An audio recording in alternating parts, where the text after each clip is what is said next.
At 2 o'clock in the morning, I was silently winching a broken tractor off my trailer in the middle of a quiet suburban neighborhood, praying I wouldn't get arrested.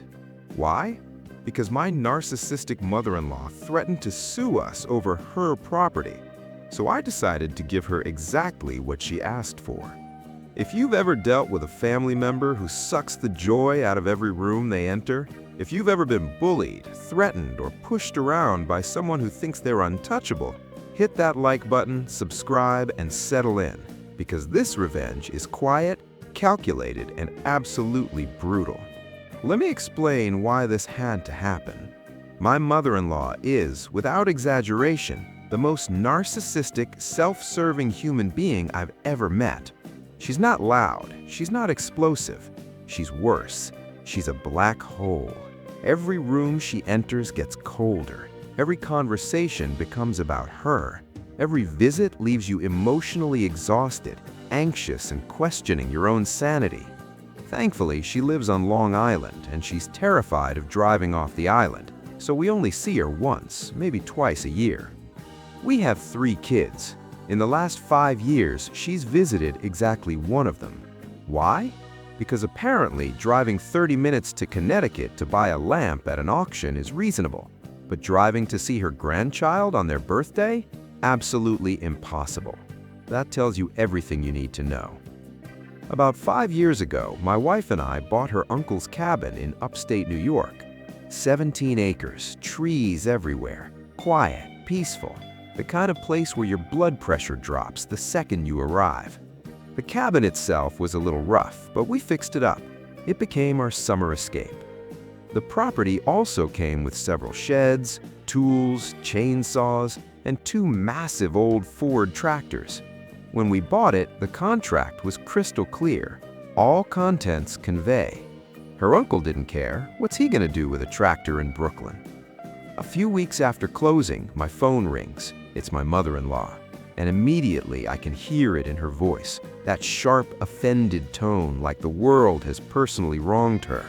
She tells us she has property on the land, stuff that's hers. Apparently she inherited it from another brother years ago. Chainsaws, a shop vac, one of the tractors, the broken one, and a whole shed full of tools she doesn't know how to use and never will. She wants it all back. My wife was stunned. We told her calmly that if she wanted it, she should have taken it before we closed. We even offered to sell the tractor and give her the money. That's when the mask slipped. "No," she said, "I want to keep the tractor.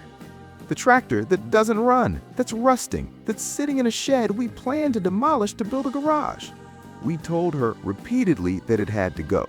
Her response? She threatened to sue us if we touched her things. That's when my wife broke down. Years of emotional manipulation, years of walking on eggshells, and now legal threats over junk.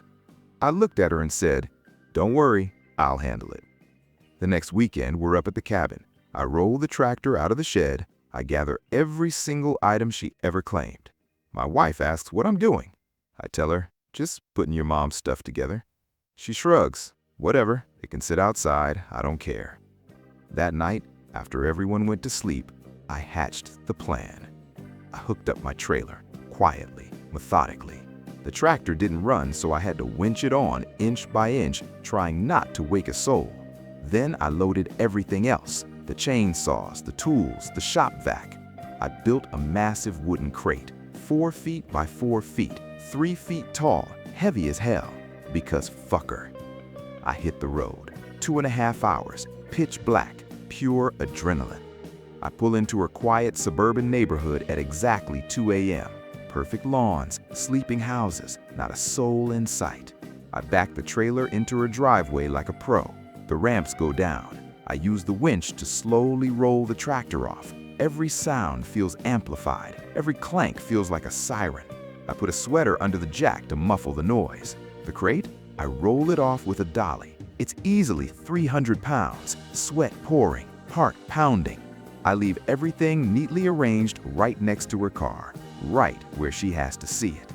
I'm gone in under 20 minutes. No cops, no neighbors, no consequences. I drive away laughing like a maniac. I get home just before 6 a.m. My wife calls. "Where did you go?" "Getting breakfast." I bring home bagels, coffee, donuts. I'm vibrating with excitement. At 9:15 a.m., the phone rings. I watch my wife's face change. She rolls her eyes. I tell her to put it on speaker. Screaming, absolute meltdown. What the hell is happening? I calmly walk over, take the phone and say, "You wanted your tractor, you got it." Click. She called 10 more times. Ignored. Then she texted, "I'm calling the police." At 1 p.m., my phone rings. Long Island PD. The officer explains she claims we dumped property on her driveway. I calmly explain the situation. No storage agreement, no proof of trespassing, no crime. The officer sighs. You can hear the moment he realizes he's dealing with a narcissist. She demands we take it back. He tells her, "That's not how this works." She didn't speak to us for 6 months. Best 6 months of my life. Some people mistake patience for weakness, but sometimes the most satisfying justice is simply giving someone exactly what they demanded and letting them choke on it. If this story made you smile, laugh, or whisper "damn" under your breath, smash that like button. Drop a comment and tell us what's the pettiest, most satisfying revenge you've ever seen. And don't forget to subscribe for more real-life revenge stories that prove karma doesn't forget.